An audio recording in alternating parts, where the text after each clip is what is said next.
8 de la mañana con 22 minutos, 8 con 22.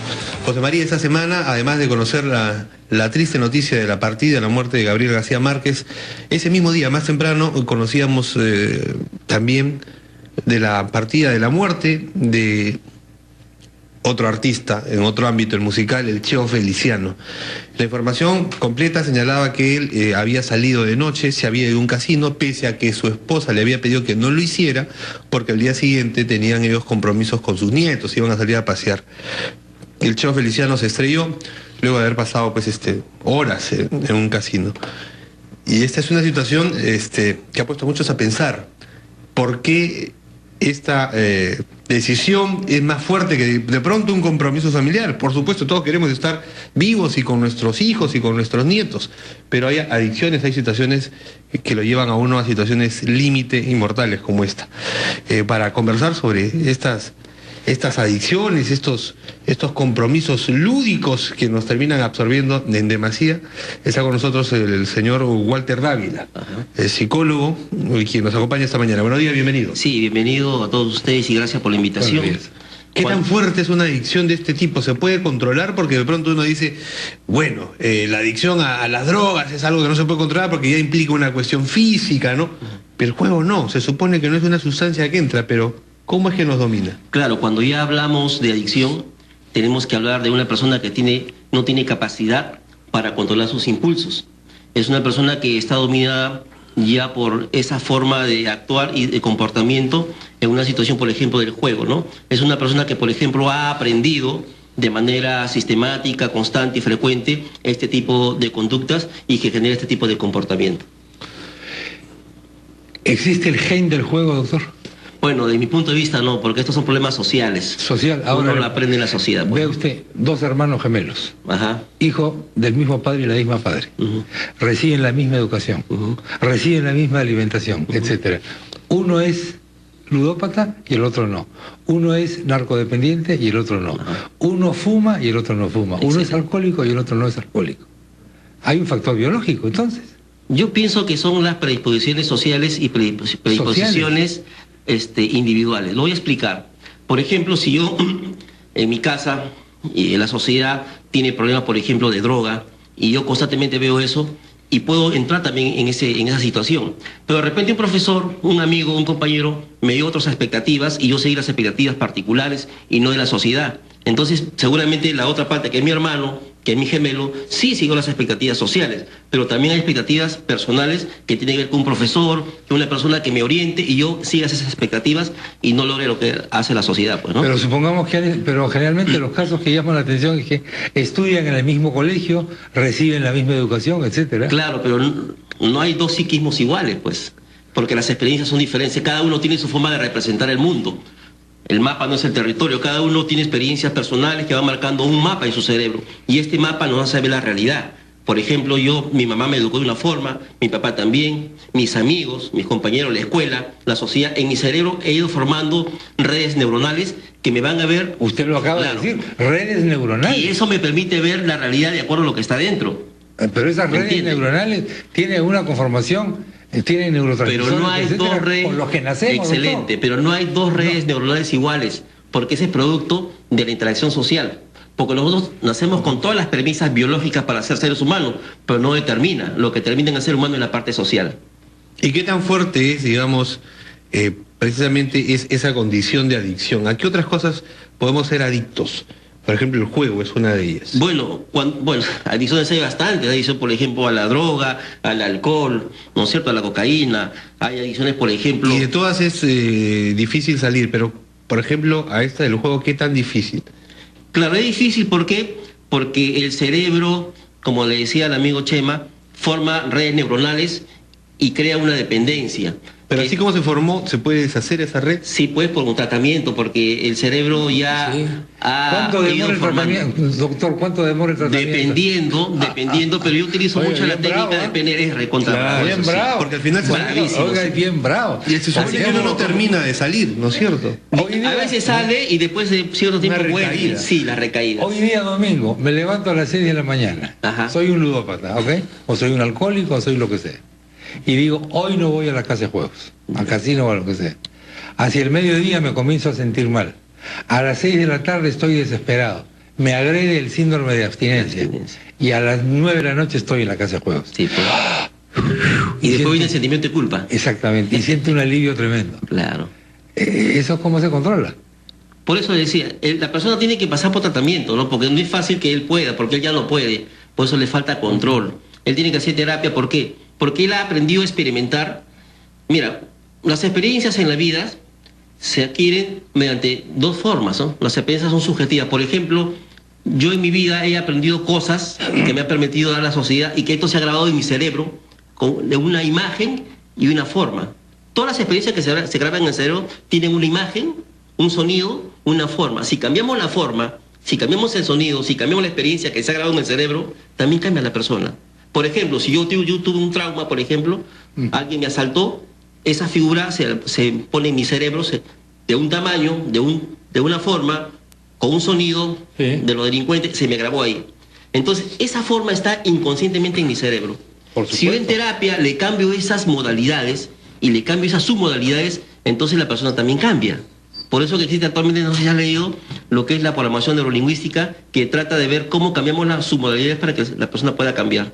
Claro, pero ¿eso qué implica? Eso implica un tratamiento... Excelente tratamiento, por supuesto. Tremendo. Sí, un tratamiento. ¿Hay resultados de éxito realmente con eso? Bueno, yo tengo pacientes con ludópatas y le voy a decir con toda sinceridad que sí he tenido resultados positivos. ¿Y los tratamientos son solamente, digamos, terapias o sea, incluye medicamentos? Mi pregunta es más efectivo un tratamiento con pastillas o otro tipo de terapia? En algunos momentos y por periodos muy cortos, es necesario los antidepresivos y los ansiolíticos. Periodos muy cortos. Cortos, ¿por qué? Porque los ansiolíticos son altamente adictivos. Al final tú te vuelves ya, ¿no? Deja la adicción al juego, adicto al medicamento. Claro. Doctor, perdone que le haga el comentario, pero lo que usted dice me parece francamente peligroso. ¿Cómo periodos muy cortos? Una persona depresiva con periodos cortos de Es que va haciendo la terapia y se va medicando. Porque... Pero eso demora. Estoy hablando en este caso de la ludopatía, ¿no? Cuando una persona, por ejemplo, tiene una adicción a la ludopatía, en ciertas maneras se hace lo que es la parte médica, ¿no? O sea, para la depresión se le receta antidepresivo, por ejemplo, la paroxetina, o el citalopram, o la sertralina, y un ansiolítico, ¿no? Porque el ansiolítico le va a calmar la ansiedad, ¿está bien? Ahora, en ese proceso uno le está haciendo la terapia. ¿Por qué? Porque de mi punto de vista, esa persona que es ludópata en el fondo también tiene problemas emocionales. Y ese producto de esos vacíos emocionales lo puede estar llevando a ese tipo de conducta, ese tipo de comportamiento. Uy, qué debate. Tremendo. Qué debate, entonces, lo que está poniendo así. Porque además usted lo que me está diciendo es que yo soy ludópata porque mi enamorada me abandonó. Uno se escapa. No solo, la persona cuando tiene vacíos vacío. Y cuando una afición se convierte en una adicción, porque digamos no, pero a mí me gusta tal cosa, pero yo lo tengo controlado. Claro. Eso puede ser una afición. Eso es lo que dice todo. Soy aficionado. Sí, ese es el mecanismo de defensa. Es el mecanismo de defensa. Lo dejo cuando quiero. ¿Existe eso o no existe eso? Lo dejo cuando quiero. Pero eso lo dice en teoría. Pero cuando uno... Lo tengo bajo control. Claro, esa es la justificación. Solamente 50 solcitos, no más. Tú sabes que el ludópata utiliza dos mecanismos de defensa, que es la negación, el no aceptar que está mal. Claro, por supuesto. ¿No? Y la otra, la justificación, que dice, no, yo cuando quiero juego, cuando no. Es como el alcohólico, es como... Pero tú dices, no, yo en cualquier momento dejo de tomar. ¿Cuánto tomas? Poquísimo. 3 whiskies al día nada más. Tremendo alcohólico. Claro, lógico. Otro dice, no, 3 whiskies el fin de semana. Todos los fines de semana así. Tremendazo alcoholicazo. Pero imagínate, Chema, que esa persona sigue tomando aceptara... Hay un alcohólico. Oiga, pero esa persona tiene una necesidad física de tomar. Claro, porque hay dependencia física y psicológica. Hay dos dependencias. Y el ludópata se siente físicamente mal si no juega, doctor. Claro, si no se tira la plata del hipódromo. Sí es cierto, sí es cierto. Inclusive las últimas investigaciones que se han realizado se sostiene que las personas que tienen ludopatía tienen baja serotonina, ¿no? Que la serotonina... Deme, y por eso mi pastillita, pues, doctor, le ruego, pero no por corto tiempo. Démelo de por vida, la serotonina se puede suicidar, oiga. La serotonina... Pero termina siendo adicto a la pastilla. Claro. Sí, prefiero ser adicto a la pastilla antes que suicidarme. La serotonina se puede generar de otra manera también, no necesariamente con pastillas. Por ejemplo, el hacer constantemente ejercicios genera endorfinas. No, pues, doctor, no me diga eso, pues. No me diga usted que yo voy a su consultorio. Yo voy a su consultorio. Usted dice, usted ejercicio, no puede. No, pues, estoy dando algunas recomendaciones, no solamente esa. Claro, vamos a seguir después de esos rápidos mensajes. Muy bien. Ya volvemos.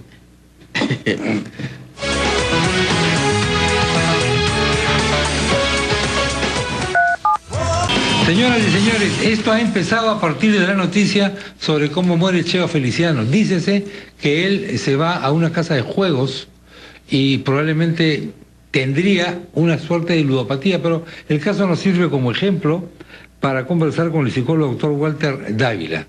Parte de la conversación ha girado en torno a los fármacos y en torno a si uno nace ludópata o se hace ludópata. Yo casi estoy defendiendo la posición de que uno nace ludópata como nace obesópata. Hay predisposiciones. Eso es importante, es otra cosa. El doctor dice que haya predisposiciones, no hay discusión, pero lo que determine es la parte social. Claro. Que lo que determine es la parte social. Lógico, porque si el que tiene esa predisposición, digamos, la predisposición. Si usted no dice eso porque está defendiendo su chamba, doctor. Es que si aquel que tiene predisposición no se ubica en una sociedad donde no consume ludopatía. Yo conozco no se olvide usted que yo soy de los 60 tardíos y 70 tempranos, ¿ok? ¿De qué estoy hablando? Estoy hablando de marihuana. Claro, claro. Entonces yo he conocido, no soy consumidor, dicho sea de paso, ¿no? Por si acaso, es bueno aclarar esto, pero sí en mi época se consumía bastante y yo he conocido gente, individuos cuyos patas eran marihuaneros, y él no fumaba nada, él no fumaba ni el humo de la nube.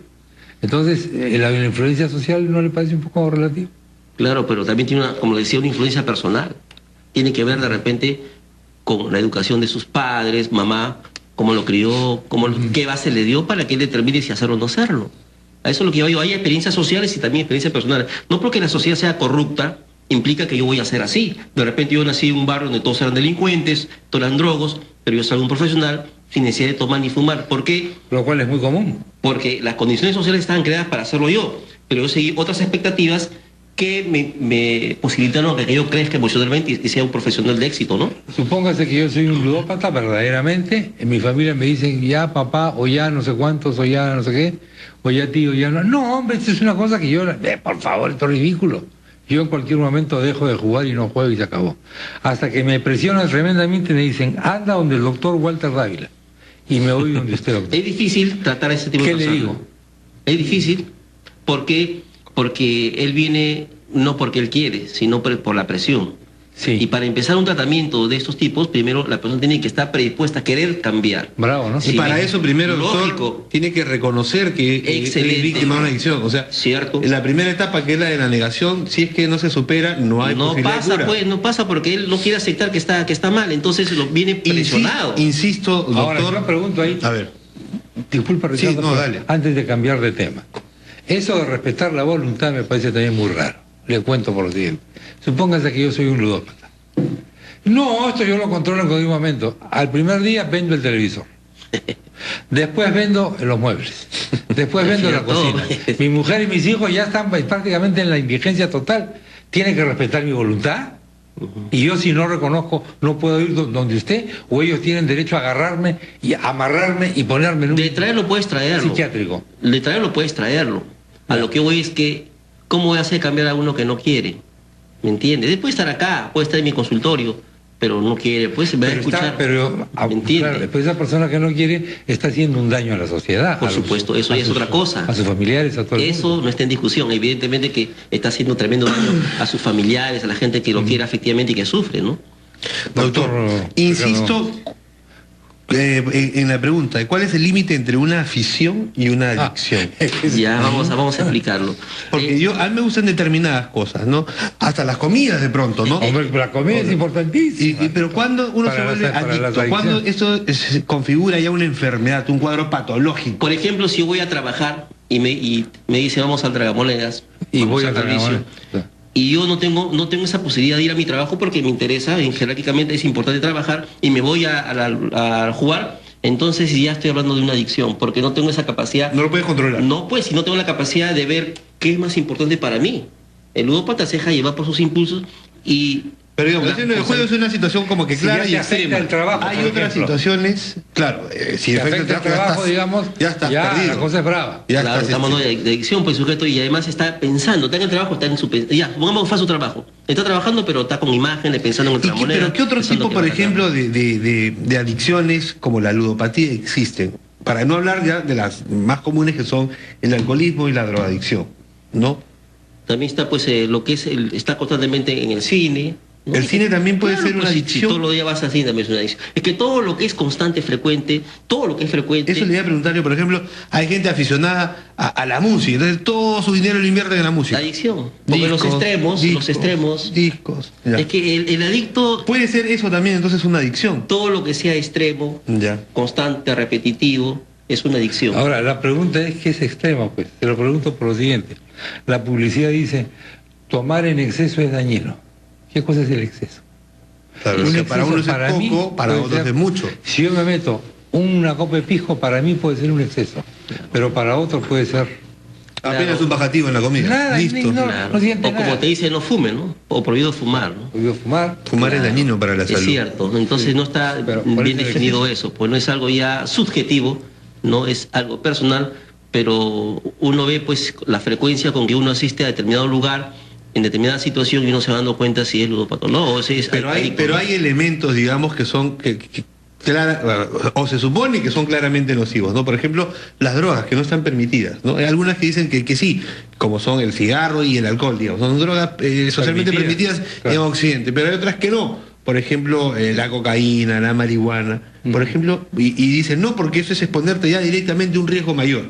¿Qué le parece lo que ha pasado en Uruguay, donde la legislación ahora permite... Uruguay y otros países, en Estados Unidos hay algunos estados americanos. Claro, carísimo. En esos estados es caro, pero en Uruguay va a estar barato. Me parece que la intención es diferente ahí, ¿no? Lo que están buscando ese país es diferente. Ellos quieren seguramente erradicar el narcotráfico. Claro, la delincuencia que va asociada a todos los organizaciones violentas que tienen eso no es tanto el que ya no seas adicto, ¿no? Sino de que erradicar a los narcotraficantes. Claro, la red criminal que surge en torno a un producto prohibido. Pues. Como pasó ya esos años. Con el alcohol, en Estados Unidos, ese tipo de cosas, ¿no? Ahora, ¿eso fomenta el consumo o no fomenta el consumo? ¿Cuál? Que esté abierto, digamos. Abolir la... Que sea de libre venta, digamos. Exactamente. Va a ser igual, ¿no? Porque uno dice, no, pero lo prohibido jala más. No, va a ser igual porque la gente adicta siempre va a tener que consumir. Claro. Ahora más bien ya no escondido, sino abiertamente. Abiertamente. El otro día le hizo un periodista indio, si no me equivoco, ¿viste, no? Una entrevista al presidente Mujica, y comenzó la entrevista prendiendo su troncho, pues. Pero el presidente Mujica le dijo, ¿pero por qué fumas? No, es que esto me libera. Y Mujica le dijo, mira, si tú para liberarte necesitas un cigarro, estás perdido. Claro, pues ya no está liberado. Bueno, eres país esclavo. Lógico. ¿Usted juega alguna cosa, doctor? No, yo no Aquí es aficionado. Acá es aficionado. No adicto, pero aficionado. Me gusta mucho la lectura de sus temas. Sí, sobre PNL, lo que es terapia, programación neurolingüística, leo bastante sobre eso. ¿Y lo puede dejar en algún momento o tiene una compulsión, ¿no? Ahí? Es interesante. Está en periodo de negación. Sí, hay momentos que sí estoy leyendo constantemente, que a veces también, como decía el amigo Chema, sí empecemos adicto a algo.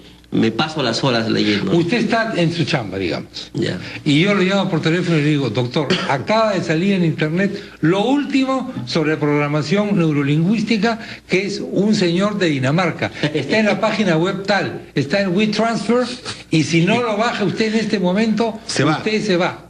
¿Qué hace usted? ¿Sigue trabajando como un ser común y corriente o deja su chamba y se va? Sigo trabajando. Ciertamente con un poquito de inquietud para allá verlo. Es la verdad. Una angustia tremenda. Sí, no, tampoco angustia. Oiga, yo estaría con una angustia tremenda. El doctor está en periodo de negación, Chema. Es que estoy aceptando que sí estaría un poco inquieto, es la verdad. Pero no logro pues dejar mi trabajo por ir a ver ya el producto, ¿no? O sea, sí me doy mi tiempo y después lo voy a ver. Pero sí hay un poco de inquietud, es verdad, pues, ¿no? Y en el diagnóstico, doctor, se es exacto, digamos, o sea, está claramente determinado cuándo una persona es adicta o hay algunas que tienen parámetros, que no todos son iguales, digamos. Lo que para uno es una afición marcada, para otro ya es una adicción. No, sí hay algo bien marcado, como es la tolerancia, por ejemplo. ¿No? Las personas que son adictas, si por primera fueron al tragamonedas o al juego, y eso le dio una emoción determinada. Maravillosa. Entonces, constantemente va yendo y va apostando más. Ya. ¿No? ¿Por qué? Porque esa es tolerante. Ya lo que le brindaba placer, de a poco se va haciendo, es el fútbol. Se va haciendo de grande, ¿no? Es una otra, por ejemplo, es la abstinencia, como decía el amigo Chema, ¿no? La abstinencia te lo quitan y te pones, quitarle el producto, furia. Quitarle... Es horrible. Irritable, ansioso. Hay adicción al fútbol, a verlo. Si estás todos los días en el fútbol, lógicamente. Yo tengo amigos que no sigan su equipo, así se vaya a provincias, gastan todo lo que tienen en seguir al equipo, en seguir al equipo, en seguir al equipo, y su estado, bueno, sus redes sociales solamente son comentarios y fotos. Es lo que se llama fanáticos también, ¿no? En el y el fanatismo es una adicción. Podría ser, podría ser, ¿por qué no? Muy bien, doctor. Interesante. Walter Dávila, gracias por haber estado en el programa. Sí, para mí ha sido un placer, gracias por la invitación y un ratito para hacer... Yo estoy en mi consultorio en Girón Independencia, 211, altura Cuadra 5 de la Brasil, espalda del Hospital de Niños. Estamos todos los días atendidos. Teléfono 650-0684. Excelente. Gracias. Muchas gracias, doctor.